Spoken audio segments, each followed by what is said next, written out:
La Chine et la Corée du Sud sont parvenus à un consensus en 2013 et c'est dans ce cadre que les restes des corps des anciens combattants chinois qui ont servi pendant la guerre de Corée sont rapatriés en Chine avant la fête de Qingming, une période consacrée à l'entretien des tombes. Ce sont des avions de combat qui escortent les restes des 36 soldats qui ont traversé le fleuve Yalu en péninsule coréenne en 1950. Ils se sont sacrifiés alors qu'ils étaient loin de chez eux.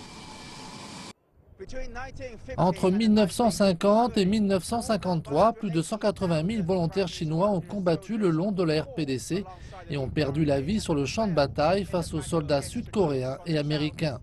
60 ans plus tard, 36 de ces soldats disparus sont de retour dans la mère patrie. Les cercueils sont pris en charge par l'armée populaire de libération. Les volontaires sont arrivés chez eux.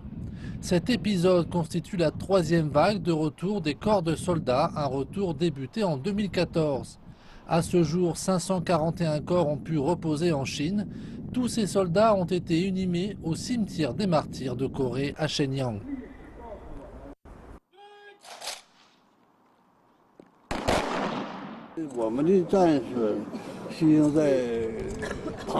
Nos valeureux soldats sont tombés à l'étranger. Pour leurs familles et leurs proches, leur mort est restée un mystère.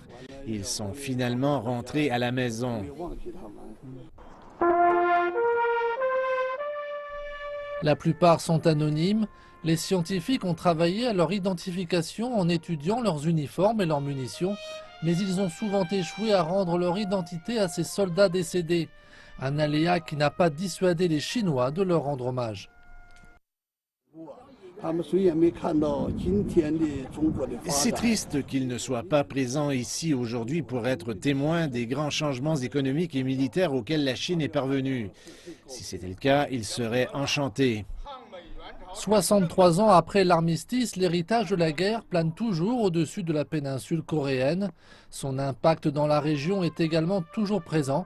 La question que l'on peut se poser est que si la paix vaut la peine qu'on meure pour elle, ne devrait-on pas également dire qu'elle vaut la peine qu'on vive pour elle ?